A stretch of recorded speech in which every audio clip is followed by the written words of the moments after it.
want to clarify something I said in a different video. But it's because I came to a greater understanding. You know what tension is in a picture? You know, when you're looking at a picture and it's doing something to you, and then if you look at it artistically, you find out that the artist purposely created tension in the photo. You know, he put the horse's head halfway out of the painting and then looked back this way. And the crazy wild eye was just coming into the frame. And most of the horse's head was out, but your imagination filled that in. And the juxtaposition of it being way up in the top corner of the painting made the painting feel like it was going to fall over. The only thing that brought you back to center so you could digest it was the fact that way down here in the bottom left-hand corner, there was a mouse.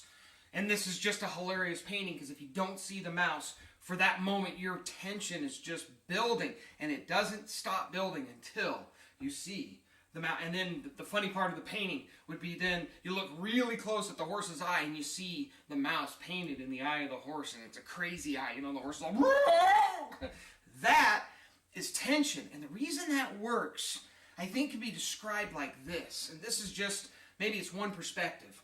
But I like it. It helps me. I started talking about this in another video, and when I got done, I realized, no, there's more to it than that.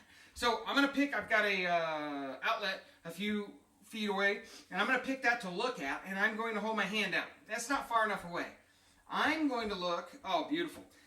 There, outside, allow me to show you. Sorry. If I can. Outside there is a water line, and up here in northern Washington, lots of water lines. Well, that water line has a wheel on it. I hope you can see it. That's the best my camera will do.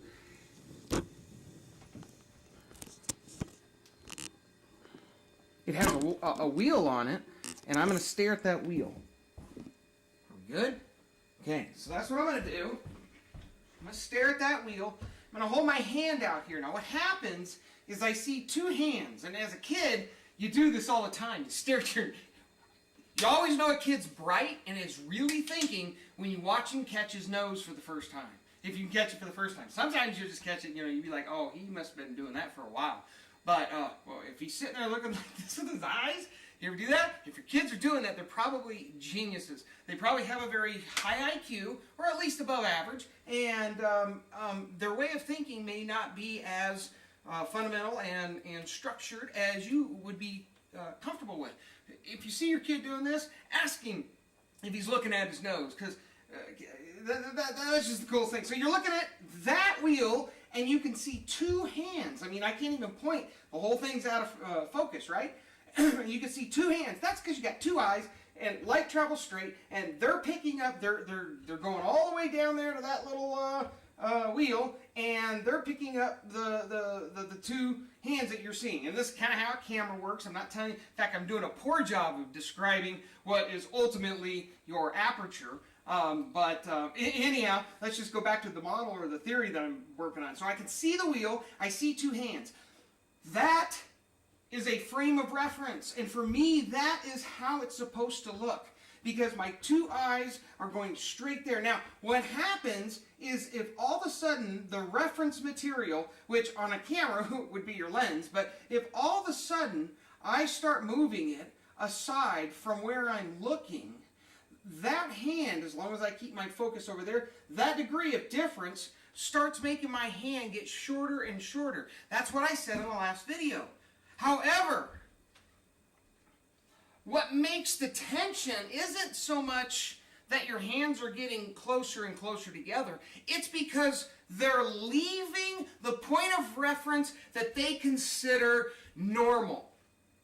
Because that's what your two eyes are doing. And I would imagine as a baby, when you can't quite focus because the strength isn't there, and I think they say babies, you know, and you look at them, they're kind of just staring off, and maybe it's only the first couple days, but it's long enough for them to affix their focus and know what that is. And you know, it initially is just probably drifty.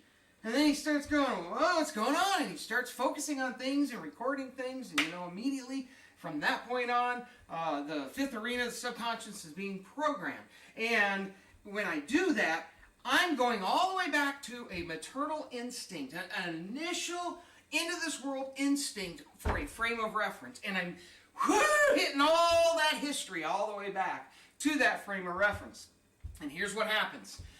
My child, first birth, initial, wham bam, one of the first things that happens is I get a frame of reference that's exactly lined up with my head, my two eyes, and it stays that way for a long time, like all the way up till now.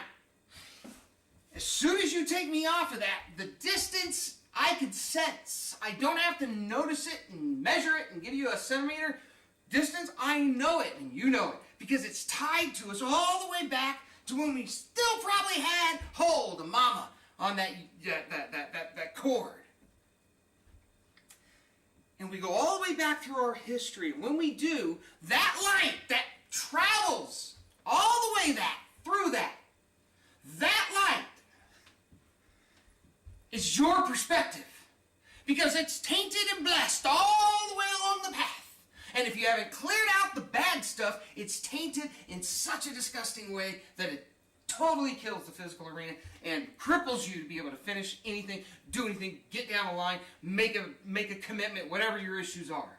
That's what it is. That's the tension it brings. And you look at a painting and you see something. I don't care how stupid it is. I'm here to tell you it's important. It's the silver lining. It's the difference between the two that are saying what they're saying. And you listen to that and you hear that and it says to you, wow, there's a little bit of tension in that.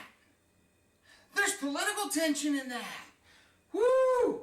You're taking it off center. And we can sense that tension. We can sense that crazy horse's eye. Because all the way since birth, and when we sense it, we identify with it, it becomes a truth, but it's interpreted by us. And our timeline, all the way back to the first time we ever saw. Now, this is a theory. I've not asked this of a blind person. That may be something to consider. But in my understanding of this idea of tension, if you take that and apply it to what you're making in art, what you can do is you can start with almost anything and then spend the rest of your time just framing the tension. Writers do it all the time. Characters get developed in a fictional story for the purpose of maintaining or building or manipulating, if you were, like a sculptor, the tension. And man, if you can start to do that in your art, and you can build a piece and then say, what brings in tension? Sometimes it's the tension's built in the theme and the underlying idea. And that's what real simple pieces are really great at. It's like black and white photography, right? You look for the best lines and the best contrast, and you shoot that, and then you play with it a little bit, and all of a sudden, bam, the thing looks incredible. And it probably has tons of great faces in it too. But that's what you do with life. That's what you do with art. Or you could take and you could build it right into the, a total Van Gogh green and red contrast that just screams tension problem because it's 180 out and it's clashing with one another. And that tension, you've totally gone over here and you've blurred the lines. You're right on the edge of where you only look like you have one hand now. Right here, they start getting closer and closer together as they come over here. And right about here, it's just one hand. But you're looking over here. So now that hand literally looks lethal. It literally, looks like it could slap you. It's no longer in your frame of control. It has passed a certain part of your head where it has become its own independent person. And it is a threat to you. So all you are able to see is here and here because you're not able to trust what that hand might do as it extends out of your reach of sight. From here to here is called faith. And you put tension in your piece that brings them to the edge of truth. That's what that line is. That line is truth. You bring them to there where they're having to see this, but experience that. And you're creating a visible representation of a bridge they need to cross. Because here's what happens. That line is called faith. And in order for them to grow, they got to be able to see without moving their head from the goal. They got to be able to see that hand. Because that's the hand that they're handing to God. That's the hand they're dipping into the pot of opportunity. That's the hand that they're working with. They're holding on to the wall one hand and fighting with the other. They're building and fighting. But if you can't get back around that way while you're looking at your goal, then you're limited. You've got a 45-degree angle of influence when you need to come 360, full circle. And you need to be able to align what you're doing, what you're looking at, with a full spectrum of truth. And if the painting does what it should, it will represent just that. Not just once, not in one layer, not in two, but infinite. It will speak volumes because it's layered and intricate to that philosophy all the way through and through. That is the excitement. That is the joy. That is the purpose of putting it all together.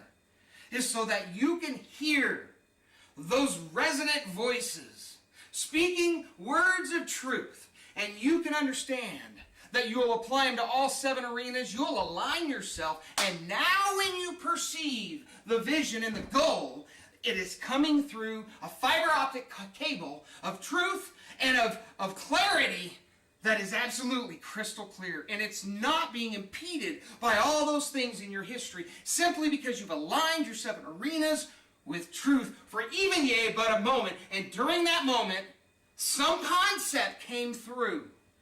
And every time you look at it, if you align with a new truth, or even the same old truth, that concept will either build or you'll get more out of it. And that piece will speak to you. I don't know who you are, but when you buy my pieces, my art, it's because I have targeted you. And if you buy it because it spoke to you, I am going to give you something that I can't give you in this video. I'm going to give you a mirror. And that mirror is going to be turbocharged. And you're going to see what you see, and you're going to apply it. Man, it's going to change your life. And that's cool, right? Right? That's cool. And that's what it's all about. So we can get out of the intensity of all this and just, hey, don't let it be happy, you know, and just have a good time. Oh, get everything in balance and take a moment and enjoy some art. Find the silver lining. Because why? It's 7 arenas. What is it? 7 arenas of the human experience. I'm in the process still of, branding myself, so you can help me out with this. 7 arenas of the human experience. And as you've heard, through this process, which is described and built upon theories of light, my whole motto seems to be follow the light. What is the light?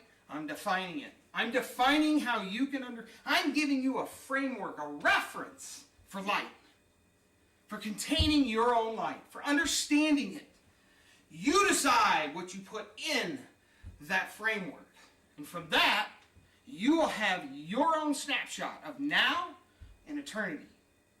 And everything that you should accomplish in the meantime, in the in-between. They say the most important part of a headstone is the dash. That's what you get.